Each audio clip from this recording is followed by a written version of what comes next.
नमस्कार। Times of Swaraj के खास कार्यक्रम सीधी बात में आप सबों का स्वागत है। और आज हम सीधी बात में बात बिहार विधानसभा का चुनाव 2025 के चुनाव को लेकर जो अभी तक ओपिनियन पोल आए हैं, लगभग 4 ओपिनियन पोल अलग अलग CSDS से लेकर सभी बड़े ABP न्यूज का हो या नवभारत टाइम्स का हो, आज तक सभी न्यूज चैनलों का एक मोटा मोटी ओपिनियन पोल आ चुका है। उस ओपिनियन पोल में 3 बातें बड़ा कंट्राडिक्शन वाली है। पहली बातें ये है कि नीतीश कुमार मुख्यमंत्री के फेस के रूप में तेजस्वी से काफी पीछे, मतलब नंबर 1 पर तेजस्वी है। पार्टी चुनाव जीतने की बात करें तो एनडीए की सरकार बनेगी, 136 सीट के करीब आएगा, 130 से 36 40 तक सीट पर आएगा, 175 से 80 तक महागठबंधन का अन्य, और 30-40 सीट ऐसे हैं जहां जबरदस्त लड़ाई है। ये फिगर तमाम इस चारों चैनल के एग्जिट पोल में ये बातें सामने आ रही हैं। लेकिन जदयू का सुपरा साफ होता हुआ दिखा रहा है, 25 से 30 सीट, बीजेपी का 75 से 80 सीट। ये कैसे संभव है? ये सारे डाटा, अगर मान लीजिए कि जदयू को अगर 25 से 30 सीट आ रहा है, इसका मतलब बीजेपी का वोटर जदयू को वोट नहीं करेगा। जब बीजेपी का वोटर जदयू को वोट नहीं करेगा तो जदयू का वोटर बीजेपी को वोट करेगा, ये कौन तय कर दिया?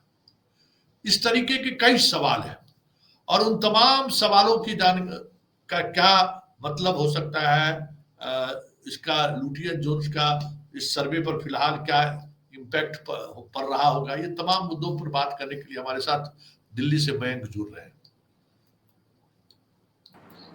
मयंक जी नमस्कार, आपका स्वागत है। जी नमस्ते संतोष जी।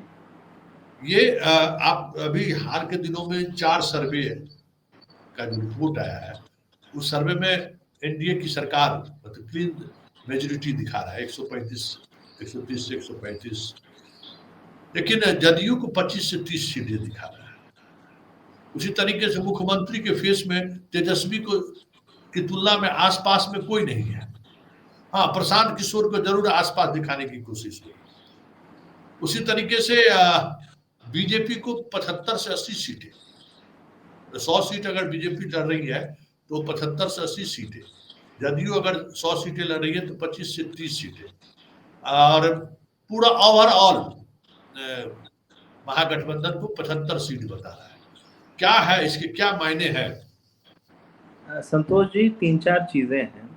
पहली बात तो जहां तक ये तमाम जो पोल की जो बात है, तो उनकी कितनी विश्वसनीयता पिछले 5-6 साल में रह गई है, ये आप भी देख रहे हैं और सारे लोग देख रहे हैं। 2024 के लोकसभा चुनाव में तमाम जो पोल थे, चाहे वो ओपिनियन पोल हो या एग्जिट पोल हो, उन्होंने जो दिया था नंबर, उससे कितना भिन्न, कितना डिफरेंट नंबर आया, ये हमने देखा।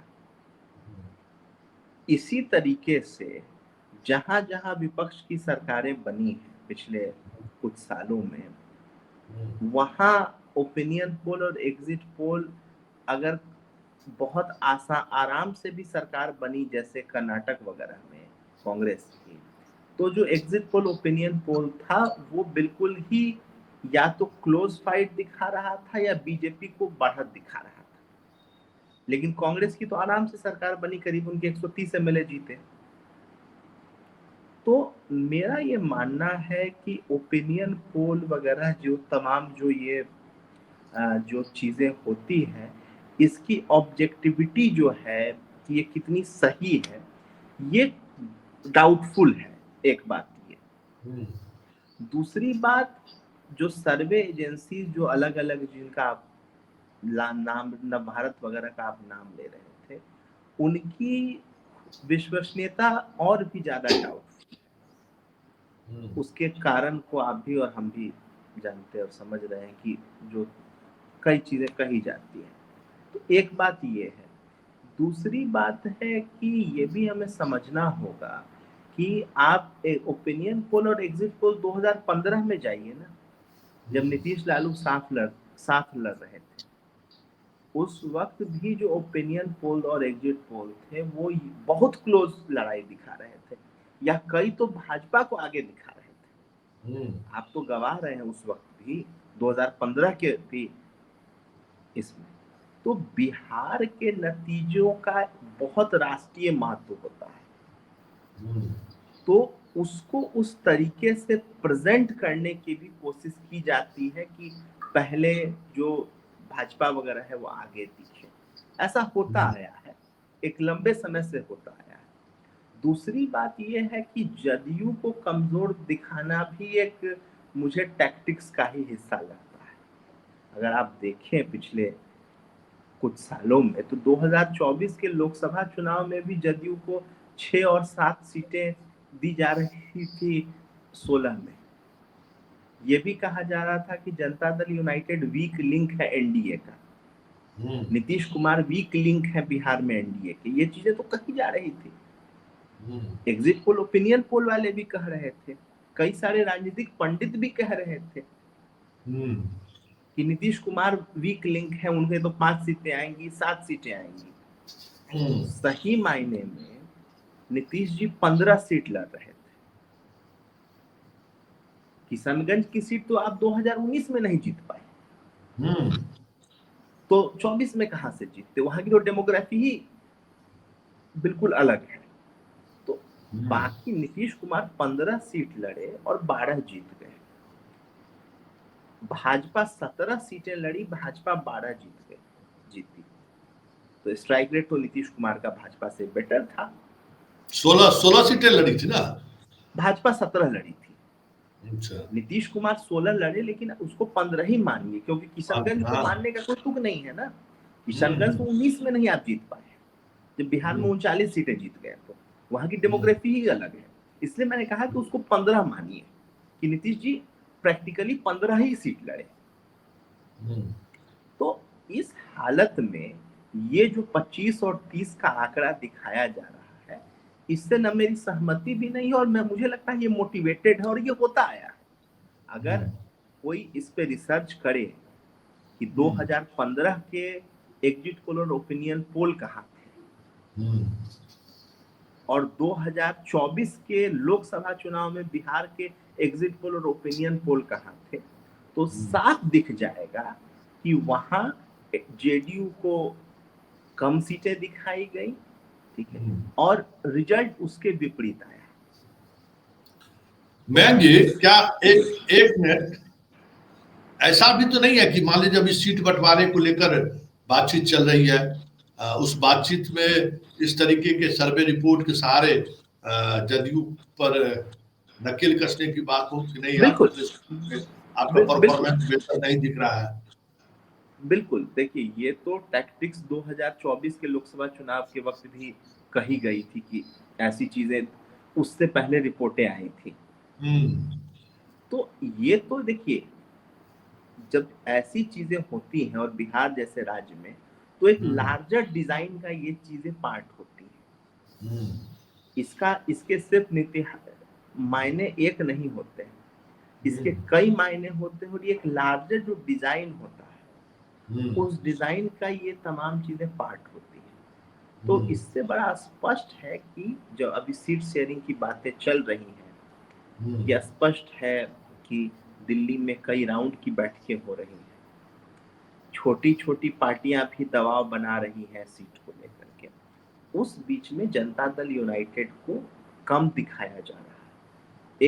एक डिजाइन के तहत ये सारी चीजें हो रही हैं। दूसरी बात ये है, एक और चीज संतोष जी हम लोग को समझना होगा कि नीतीश कुमार का जो वोटर है वो बहुत साइलेंट वोटर है, जिसे चुप्पा वोटर भी हम कहते हैं, ठीक है। वो उस तरीके से कहीं वोकल नहीं है जिस तरीके से महागठबंधन का वोटर जो कोर वोटर है वो वोकल हो, या एनडीए का जो बीजेपी का कोर वोटर है वो वोकल हो। उस तरीके से जनता दल यूनाइटेड का वोटर वोकल नहीं रहा है। 2024 के लोकसभा चुनाव में भी आपने देखा होगा कि ऐसी सीटें एनडीए जनता दल यूनाइटेड जीत गया जिसकी लोगों ने कल्पना नहीं की थी। सीतामढ़ी की सीट जीत गए, किसी ने सोचा नहीं था। क्योंकि वो जो चुप्पा वोटर है ना नीतीश जी, सीतामढ़ी शिवहर भी जीते हैं। हाँ बिल्कुल, मैं वही कह रहा हूँ कि जो चुप्पा वोटर नीतीश जी का है, जो समझिए कि सीतामढ़ी शिवहर के इलाके से शुरू होता है और आपको मधेपुरा और सुपौल तक जाता है, ये जो पूरा बेल्ट है 70-75 विधानसभा सीटों का, जिसमें मिथिलांचल का इलाका है, तिरहुत का एक क्षेत्र है, कुछ हद तक सीमांचल भी उसमें जुड़ जाता है, कोसी का जो बेल्ट है, वहां तो बिल्कुल ही नीतीश कुमार का वोटर चुप रहता है, चाहे वो कामत जाति से लोग हों, चाहे वो धानुक जाति से लोग हों, ठीक है, जो अति पिछड़ा, जो कोर अति पिछड़ा जिसको हम लोग कहते हैं, लेकिन आप परिणाम देख लीजिए, उसी की काट में ना मंगनीलाल मंडल को राष्ट्रीय जनता दल ने अपना प्रदेश अध्यक्ष बनाया कि कहीं हम कुछ कर ले जाएं, ठीक है। तो मुझे लगता है कि हमें इस परिप्रेक्ष्य में भी देखने की जरूरत है कि नीतीश कुमार का वोटर चुप रहता है, ठीक है, और चुप रह के ही 2010 हो, 2015 हो, 2020 हो, 20 में हो सकता है कि शाहबाद मगध में बहुत ही दूसरे तरीके की राजनीति हो गई। अब वहाँ वो उनका वोटर है भी नहीं, हाँ, उस तरीके वहाँ कुशवाहा डोमिनेंस का इलाका है। हाँ, और डोमिनेंट कास्ट की वहाँ राजनीति होती है, वहाँ लोजपा को भी इंडिपेंडेंट 30,000 40,000 वोट मिल गया, लेकिन जब चुनाव तिरहुत और मिथिलांचल के इलाके में आया तो चुनाव पलट गया, चुनाव बिल्कुल पलट गया ना, क्योंकि नीतीश कुमार का कोर वोटर उनके पीछे खड़ा हुआ। तो मुझे लगता है कि ये जो तमाम जो सर्वे वगैरह हो रहे हैं, इसमें कोई बहुत ज्यादा हमें इसको गंभीरता से लेने की जरूरत नहीं है, इसे मनोरंजन के तौर पे लिया जाए तो ज्यादा बेटर है, क्योंकि बिहार जैसे स्टेट में जहाँ का हर सोशल ग्रुप, हर सामाजिक समूह जितना अवेयर है और वो अपनी चीजों को जानता है, हम लोग कह सकते हैं कि भाई बिहार इतना पिछड़ा क्यों है, ठीक है, लोगों में समझदारी नहीं है, ठीक है, लेकिन ये तो है ना कि नीतीश कुमार ने एक कॉन्स्टिट्यूएंसी डेवलप की और जिस कॉन्स्टिट्यूएंसी को उनकी वजह से फायदा मिला, भाई अति पिछड़ा का आरक्षण, महिला का आरक्षण, ये जो पूरा जो कॉन्सेप्ट नीतीश कुमार लाए, उसके बेनिफिशियरी तो लाखों लोग हैं, 50 लाख लोग हैं, वो तो उनकी कॉन्स्टिट्यूएंसी है और वो बहुत वोकली बोलता नहीं है। तो हमें लगता है कि बिहार जैसे स्टेट में इन ओपिनियन पोल का कोई बहुत महत्व नहीं है, और वो तब जब ये हम लोग देख रहे हैं कि कितने ओपिनियन पोल गलत हो चुके हैं पिछले 5 साल के पीरियड में। मतलब मैं कि ये बात हो गई कि ये जो ओपिनियन पोल है, एक तो सीट शेयरिंग में जदयू पर थोड़ा दबाव बनाया जा सके, एक माहौल बनाने की कोशिश है, और उसके अलावा और हमें लगता है कि कुछ भी ऐसा नहीं है, क्योंकि अगर नीतीश 0 पर आउट होंगे तो बीजेपी कहाँ से जीत पाएगी, बीजेपी का अपना वोट यहाँ है क्या। सर एक और चीज समझिए ना कि चाहे आप एनडीए की तमाम पार्टियों को देख लें, आज के डेट में भी राष्ट्रीय जनता दल के साथ एक बड़ा सामाजिक समूह जुड़ा हुआ है। राहुल गांधी की जो यात्रा हुई है उससे कांग्रेस का भी जो पुराना काडर वोटर है वो थोड़ा अवेयर हुआ है, और जो कोर वोटर है महागठबंधन का वो यूनाइट हुआ है, वो पोलराइज हुआ है। तो उस हालत में ये कहना कि नीतीश कुमार कहीं नहीं रहेंगे और 20 सीटें 25 सीटें आएंगी, ये तो फिर इस तरीके से है, फिर चुनाव तो महागठबंधन की तरफ चला जाएगा, क्योंकि आप कितना भी कह ले, चाहे लोक जनशक्ति पार्टी हो, चाहे राष्ट्रीय उपेंद्र कुशवाहा जी की पार्टी हो, रालोम, राष्ट्रीय लोक मोर्चा, या जीतनराम मांझी की पार्टी हो, ये सारी पार्टियां कुछ जिलों की पार्टियां हैं, और इसका डेटा है हमारे पास। आपके दर्शकों के साथ मैंने शेयर भी किया था कि लोक जनशक्ति पार्टी 2010 में, 2015 में, 2020 में कहाँ थी विधानसभा चुनाव में। 2015 में 42 के करीब सीटें लड़ी, 2 सीटें जीती, जबकि एनडीए का पार्ट थी, रामविलास पासवान जिंदा थे। 2020 में 130 से 140 से ज्यादा सीटों पे लड़ी, 1 सीट जीती बेगूसराय की, वो भी अपने बल पर जीता, वो भी राजकुमार सिंह का एक अपना जनाधार था, उनके पिता कामदेव सिंह की एक विरासत रही है बेगूसराय के इलाके में। तो ये सारी पार्टियां कुछ जिलों की पार्टियां हैं, तो ये कोई मास वोट ला नहीं सकती। मास वोट या तो बीजेपी के पास है या नीतीश कुमार के पास है, एनडीए।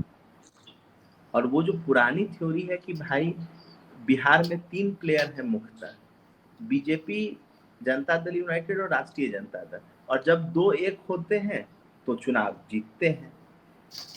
तो ये तो बड़ा स्पष्ट है। तो मतलब ये इस बार भी यही होगा, यही ना? देखिए, मोटा मोटी अगर हम लोग देखें तो दिल्ली से बैठ करके बिहार को नहीं देखा जा सकता है, मेरा बड़ा स्पष्ट मानना है। राष्ट्रीय राजधानी से बैठ करके जो 4 दिन और 10 दिन के सर्वे होते हैं, उससे आप बिहार को नहीं पकड़ सकते। मेरा तो ये मानना है कि किसी राज्य को पकड़ पाना मुश्किल है। अगर सर्वे पकड़ते तो पिछले 10 साल में इतने सर्वे क्यों गलत हुए? या तो वो गलत सर्वे कर रहे हैं या मोटिवेटेड है किसी एक के पक्ष में। चलिए, धन्यवाद मयंक जी। चलिए, बाय, नमस्कार। ये हमारे साथ दिल्ली से मयंक जी थे। मयंक जी तमाम तरीके के सर्वे, पॉलिटिकली मोटिवेटेड है या फिर पॉलिटिक्स क्या है, इन चीजों को बड़ा करीब से देखते हैं, और इनकी राय क्या थी आपने सुना ही। मतलब अभी जो सर्वे रिपोर्ट आ रहा है, वो रिपोर्ट कहीं न कहीं जदयू को हाशिए पर दिखाने की कोशिश है, और उसके पीछे मकसद समझ ही सकते हैं। चलिए, इस सीधी बात को यही खत्म करते हैं। हमारी आपकी मुलाकात जारी रहेगी। फिलहाल इजाजत दीजिए, नमस्कार।